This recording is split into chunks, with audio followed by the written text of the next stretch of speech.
جنات کا گھر۔ ہم لوگ ان دنوں بہت پریشان تھے۔ بات یہ تھی کہ مالک مکان نے ہمیں گھر خالی کرنے کا نوٹس دے دیا تھا۔ میرے والد سرکاری ملازم تھے، تنخواہ بس اتنی تھی کہ گزر اوقات ہو جاتی۔ میں بھی زیر تعلیم تھا، مجھ سے دو چھوٹی بہنیں تھیں، وہ بھی اسکول میں پڑھ رہی تھیں، لہذا آمدنی کا کوئی دوسرا وسیلہ نہیں تھا۔ ایسے میں اپنا گھر بنانا تو دور کی بات تھی، کوئی معقول گھر کرائے پر بھی نہیں لے سکتے تھے۔ موجودہ گھر ہمارے پاس گزشتہ 15 برس سے تھا۔ مالک مکان وقفے وقفے سے کرایہ بڑھاتا رہا تھا، مگر اسے بھی اندازہ تھا کہ ابا کی تنخواہ کتنی ہے۔ پھر ہمارے آپس میں کچھ تعلقات بھی تھے، اس بنا پر بھی مالک مکان لحاظ کرتا تھا۔ اور کب تک؟ آج اسے یہی ترکیب سوجی کے مکان خالی کروا کر اس میں کچھ رد و بدل کر کے نئے کرایہ داروں کو زیادہ کرائے پر دے دے۔ دوسرا فائدہ اسے یہ تھا کہ ایڈوانس کی معقول رقم بھی مل جاتی۔ ہم سے تو اس نے کوئی رقم نہیں لی تھی۔ ابا کو بھی احساس ہو گیا تھا کہ مالک مکان کیا چاہتا ہے۔ ابا اس پوزیشن میں نہیں تھے کہ منہ مانگا کرایہ ادا کر سکتے، سو انہوں نے بھی اس میں عافیت جانے کی کوئی اور مکان تلاش کر لیں۔ جس مکان میں ہم رہ رہے تھے وہ پرانے طرز کا تھا، نقشہ بھی عام سا تھا۔ امی کو ہمیشہ یہی خواہش رہی تھی کہ کسی خوبصورت سے گھر میں رہیں، مگر یہ ایسی خواہش تھی جس کا پورا ہونا ناممکن نظر آتا تھا۔ اب جو نئے مکان کی تلاش شروع ہوئی تو امی کی خواہش نے پھر سر اٹھایا۔ مجھے بڑا دکھ ہوتا تھا کہ میری امی صبح سے شام تک ہم لوگوں کی خدمت کرتی رہتی ہیں، کبھی اچھا پہنا نہ اچھا کھایا، چھوٹی چھوٹی ناسودہ خواہشوں کے جال میں جکڑ رہیں۔ وہ اس پرانی طرز کے گھر کو بھی سجاتی سنورتی رہتی تھی۔ آنگن کچا تھا، مگر اماں نے پانی چھڑک چھڑک کر سیمنٹ جیسا بنا دیا تھا۔ دیواروں کے ساتھ ساتھ گلاب موتی کے پودے اور دیوار پر چنبیلی چڑھی ہوئی تھی۔ برآمدے میں گملوں پر کیرو پھیر کر اس میں سدا بہار پودے لگا کر اس کو سجایا ہوا تھا۔ ان کی بڑی خواہش تھی کہ اللہ میاں کبھی ان کے دن پھیرے اور انہیں بھی ایک خوبصورت گھر مل جائے۔ یہ ایسی خواہش تھی جو اکثر ان کی زبان پر آ جاتی تھی۔ ابا ان کی اس خواہش پر چیر جاتے اور اکثر دونوں میں تلخ کلامی ہو جاتی۔ اب مالک مکان نے جب مکان خالی کروانے کا طے کر ہی لیا تھا، ناچار ابو کو نیا گھر ڈھونڈنا پڑا۔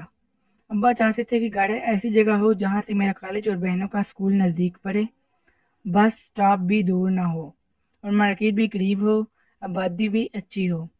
یہ تمام خوبیاں کرائے کے مکان میں نہیں ہو سکتی تھیں۔ میں ابا کے ساتھ صبح شام گھر دیکھنے جاتا تھا۔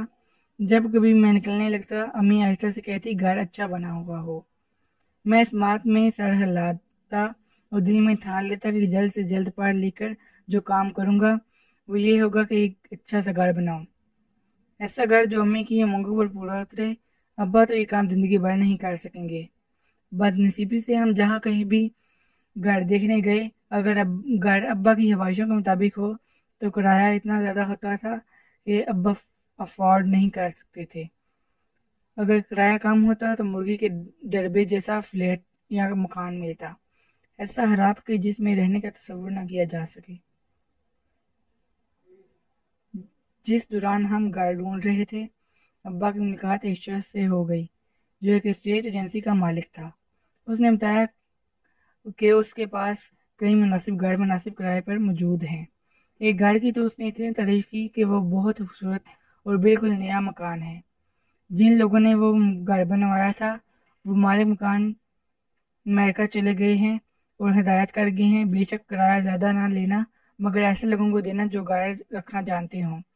وہ تو چوکیدار رکھ کر جا رہے تھے، مگر میں نے مشورہ دیا کہ چوکیدار بھی گھر کی حفاظت نہیں کر سکے گا۔ آج کل چوکیدار چارپائیاں توڑتے رہتے ہیں اور گھر غفلت کی نظر ہو جاتا ہے۔ بچے شیشے توڑ دیتے ہیں، دیواروں سے کود کر پھول پودے اجاڑ دیتے ہیں۔ اس نے مزید بتایا کہ گھر بہت اچھا ہے، بس آبادی سے ذرا سا دور ہے، تھوڑا سا بدل چلنے کے بعد اسٹاپ موجود ہے اور بازار وغیرہ بھی ہے۔ ابا خیال تھا کہ جیسا گھر وہ بتا رہا ہے اس کا کرایہ بہت زیادہ ہوگا، پھر آبادی سے دور ہوگا تو میری بہنوں اور مجھے اسکول جانے میں دقت ہوگی۔ ابا تو اپنی 20 سالہ پرانی بائک پر آفس چلے جاتے تھے۔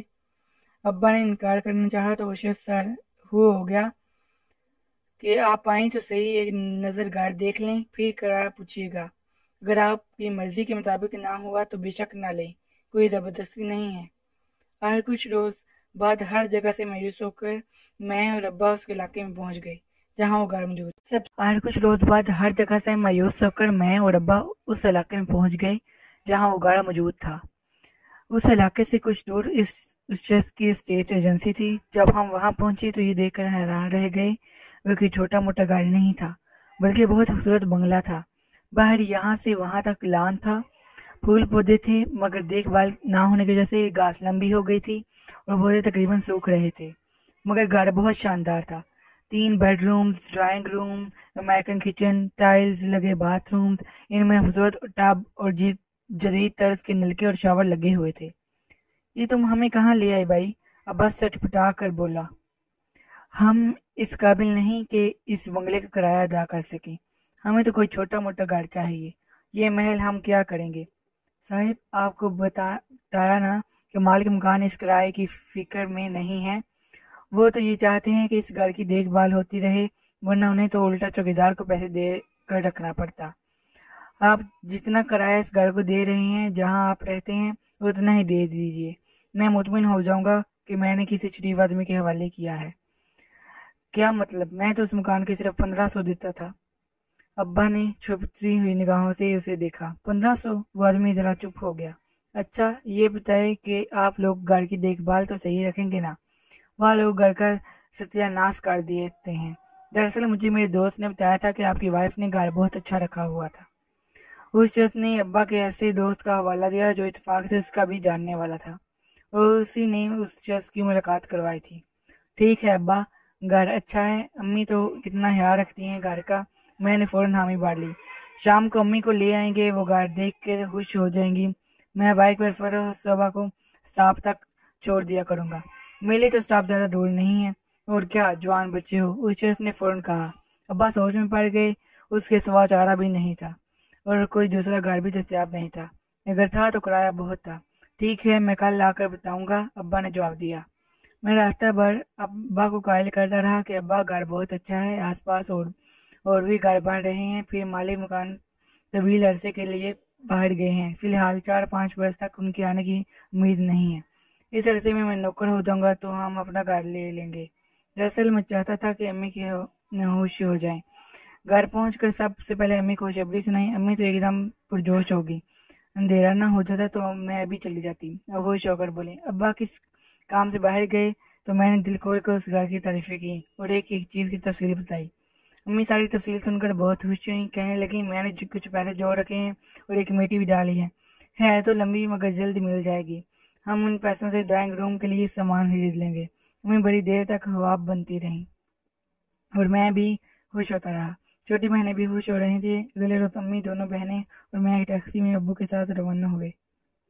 ابو نے رات کو بھی کئی بار یہ بات کی کہ گھر کا وادی سے کافی دور ہے، اور راستے میں بھی یہی کہتے رہے۔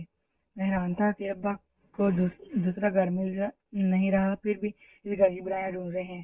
بہرحال ہم سب جب وہاں پہنچے تو امی کی تو بانچیں کھل گئیں، بہنیں بھی خوش ہو گئیں۔ ایک بہن بولی، ہائے یہاں پڑھنے میں کتنا مزہ آئے گا۔ دوسری بولی، شام کو بیڈمنٹن بھی کھیلیں گے۔ امی تو بار بار اندر باہر کا چکر لگا رہی تھی، انہیں یقین نہیں آ رہا تھا کتنا خوبصورت گھر ان کو مل جائے گا۔ وہ بولی، ایسا گھر تو جنگل میں بھی ہو تو میں بہوشی رہ سکتی ہوں۔ پھر ان کی نگاہ ساتھ والے پلاٹ پر پڑی، وہاں بھی ایک نامکمل گھر موجود تھا۔ یہ بھی بن رہا ہے، شاید خدا کرے اچھے پڑوسی ہوں۔ ہم بڑی دیر تک وہاں رہے۔ ابا نے جب سب کو راضی دیکھا تو واپسی پر اسٹیٹ ایجنسی سے بات طے کر کے آ گئے۔ کچھ دن بعد ہم لوگ نئے گھر شفٹ ہو گئے۔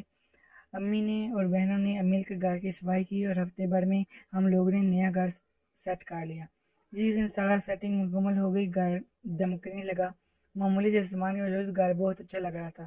بہنیں کچن میں بڑا دل لگا کر کام کرتی، میں ٹب میں پانی بھر بھر کے نہاتا اور امی سارا دن ہاتھ کی کینچی سے گھاس برابر کرتی۔ انہیں باغبانی کا بہت زیادہ شوق تھا۔ گھر بہت جلد نکل گیا۔ ہم نے ابھی تک آس پاس کی آبادی کو بغور دیکھا تھا، نہ وہاں رہنے والوں کے بارے میں جاننا چاہا تھا۔ ہم سب بہت مطمئن ہو رہے تھے۔ وہ پہلا واقعہ تھا جب سب سے چھوٹی بہن باتھ روم میں نہا رہی تھی، اس کے جسم پر اور منہ پر صابن لگا ہوا تھا۔ یہ پانی چلا گیا۔ اس نے دروازے سے امی کو آواز دی، امی دوڑی ہوئی آ گئی۔ انہوں نے کہا کہیں سے کوئی وال بند تو ہو گیا ہوگا، ورنہ پانی تو ہر نلکے سے آ رہا ہے۔ امی اسے بالٹی میں بھر کر پانی دیا۔ وہ نہا کر نکلی تو امی نے باتھ روم کے نلکوں کا جائزہ لیا۔